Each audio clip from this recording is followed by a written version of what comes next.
Mini London McCluskieganj प्रकृति की गोद में बसा ड्रीम डेस्टिनेशन आपका कर रहा है इंतजार। आइए अपने यादगार लम्हों को बिताइए ड्रीम डेस्टिनेशन में। राजधानी रांची से महज 50 किलोमीटर दूर आपका अपना ड्रीम डेस्टिनेशन।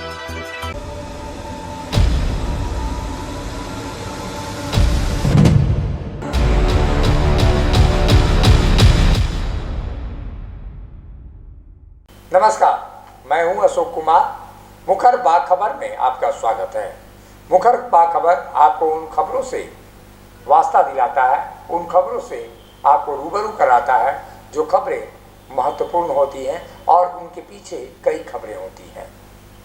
तो शुरू करते हैं। आज मुखर बाखबर में दो खबरें हैं हमारे पास। पहले शुरुआत करते हैं झारखंड में जो नगर निकायों के चुनाव हो रहे थे उसमें जारी घमासान को लेकर जिस तरह से आदिवासी संगठनों ने सरकार के ऊपर दबाव बनाया, उसके बाद से टीएसी की बैठक हुई और टीएसी की बैठक के बाद जो राज्य सरकार ने फैसला किया, जिसके बाद नगर निकायों के चुनाव टल गए हैं फिलहाल।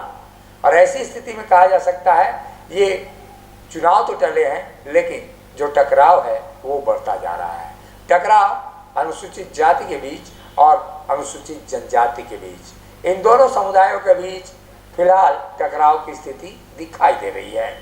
जिस तरह से अनुसूचित जनजाति के लोगों ने ये दबाव बनाने का प्रयास किया कि राजधानी रांची के जो मेयर पद है, मेयर पद में जिस तरह से आरक्षण को हटाया गया एसटी से और उसके बाद एससी कर दिया गया, यानी अनुसूचित जाति के लोगों को कर दिया गया अनुसूचित जनजाति के लोगों से हटाकर। इसका विरोध अनुसूचित जाति के लोगों ने तो नहीं किया, लेकिन अनुसूचित जनजाति के लोगों ने किया और एक समुदाय भी बनाकर एक तरह से कहा जाए वो तमाम दलों के जो अनुसूचित जनजाति के लोग हैं वो एक मंच पर आ गए। क्या बीजेपी, क्या जेएमएम और क्या कांग्रेस, तमाम लोगों के जो जनजातीय समुदाय के लोग थे वो एक मंच पर आ गए और जो जनजाति समुदाय के लोग हैं वो अनुसूचित जाति के लोगों के खिलाफ एक तरह का उन्होंने बिगुल फूंक दिया। और उसके बाद से अब आज अनुसूचित जाति के लोगों ने अपने आप को गोलबंद किया है और उसके बाद से अब वो गोलबंदी शायद सरकार को भारी पड़ सकती है आने वाले दिनों में। राज्य में अनुसूचित जाति के लोगों की संख्या 11.6% है, जबकि अनुसूचित जनजाति की संख्या 26% के लगभग है। तो ऐसे में कहा जा सकता है अनुसूचित जाति के लोगों के लिए जो सीटें रिजर्व हैं वो 28 की संख्या में है और वहीं जो चीज़ें दिखाई दे रही हैं और उसी में जो अनुसूचित जाति के लोगों के लिए विधायकों की संख्या है वो 9 है, यानी 9 विधायक। और आप अगर गौर करेंगे तो इसमें ज़्यादा से ज़्यादा भाजपा के विधायक हैं अनुसूचित जाति के विधायकों में। वहीं झारखंड मुक्ति मोर्चा अनुसूचित जनजाति के विधायकों में सबसे ज़्यादा पैठ रखता है, उसके बाद कांग्रेस रखती है और तब बीजेपी का नंबर तीसरा आता है। बीजेपी के पास अनुसूचित जनजाति के केवल 2 विधायक हैं और ऐसी स्थिति में तीसरे विधायक के रूप में बाबूलाल मरांडी संघर्ष कर रहे हैं कि उनको भी मान्यता मिल जाए। ऐसे में ये कहा जा सकता है कि अनुसूचित जाति और अनुसूचित जनजाति के लोगों के बीच झारखंड में टकराव देखने को मिल सकता है। आज अनुसूचित जाति के लोगों ने प्रेस कॉन्फ्रेंस करके यह बताने का प्रयास किया है कि उनकी ओर से कोई विरोध नहीं होता है, लेकिन अगर विरोध अनुसूचित जनजाति के लोगों की ओर से किया जा रहा है तो ऐसे में हेमंत सरकार को वो दोषी मानते हैं। और एक तरह से कहा जाए केवल अनुसूचित जनजाति यानी केवल आदिवासियों के लिए झारखंड की सरकार नहीं होनी चाहिए, बल्कि संविधान के अनुरूप सारे लोगों के लिए व्यवस्था होनी चाहिए। जो रोस्टर का प्रावधान है उसके तहत काम होना चाहिए। यानी उन्होंने बात की है कि दलितों की उपेक्षा सरकार कर रही है, केवल आदिवासियों के लिए राज्य तो नहीं बना है, देश तो नहीं बना है। ऐसे में उन्होंने बड़ा सवाल जरूर उठाया है क्योंकि राज्य में वोट बैंक की जो राजनीति हो रही है उसमें कई लोगों की हितों की अनदेखी हो रही है, जिसके साथ ही संविधान की मूल भावना का भी कहीं ना कहीं उसको कुचला जा रहा है। मूल भावना जो है संविधान का वो मूल भावना कहीं ना कहीं कुचली जा रही है। तो ऐसी स्थिति में राज्य में जो दलितों के बीच और आदिवासियों के बीच एक संघर्ष दिखाई देता है आने वाले दिनों में। अगर वोट बैंक की राजनीति से अगर आप देखेंगे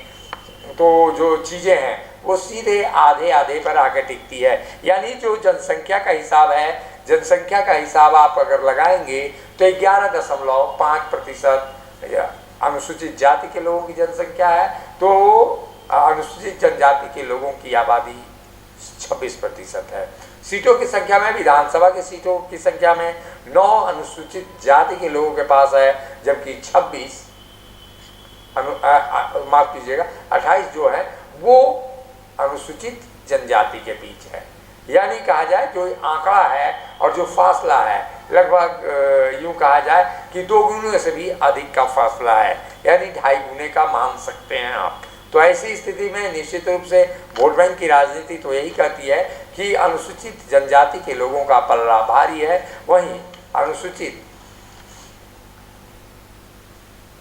जाति के लोगों के साथ ही अनुसूचित जनजाति के लोग काफ़ी उनसे आगे हैं। ऐसी स्थिति में कहा जा सकता है कि राज्य में ये टकराव की स्थिति निश्चित रूप से दिखाई दे सकती है और आने वाले दिनों में झारखंड सरकार को कोई बड़ा झटका भी लग सकता है।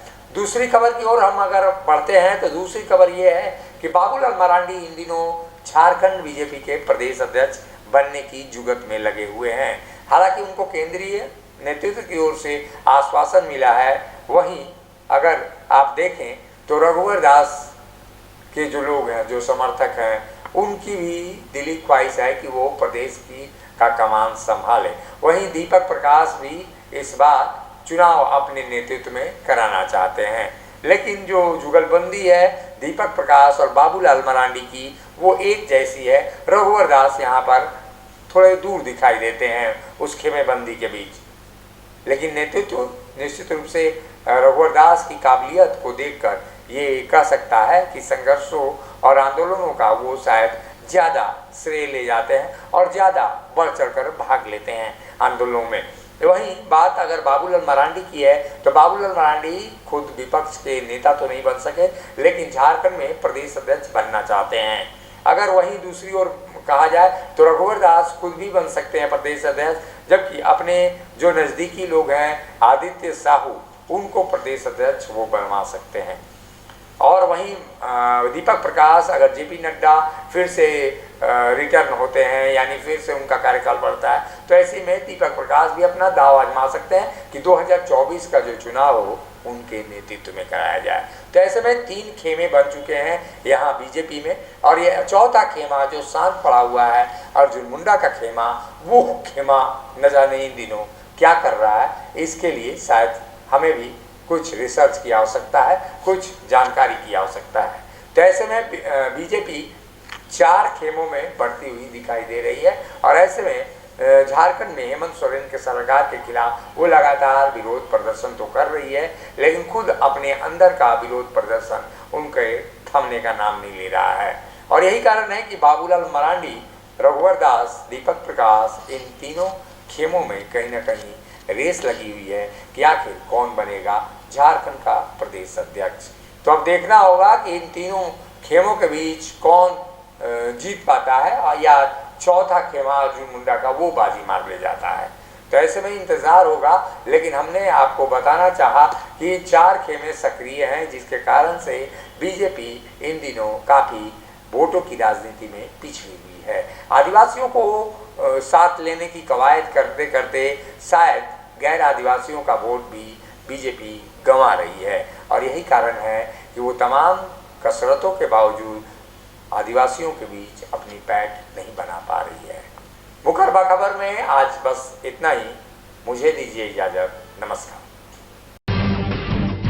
जब टूटती है आस, जब थकती है सांस, जब रूठते हैं अपने, मुंह मोड़ता है जमाना, जब अंगड़ाई लेता है संकल्प, फिर बनती है कहानी, बनते हैं अनमिट निशान। देखिए मेरे साथ संघर्ष की दास्तान।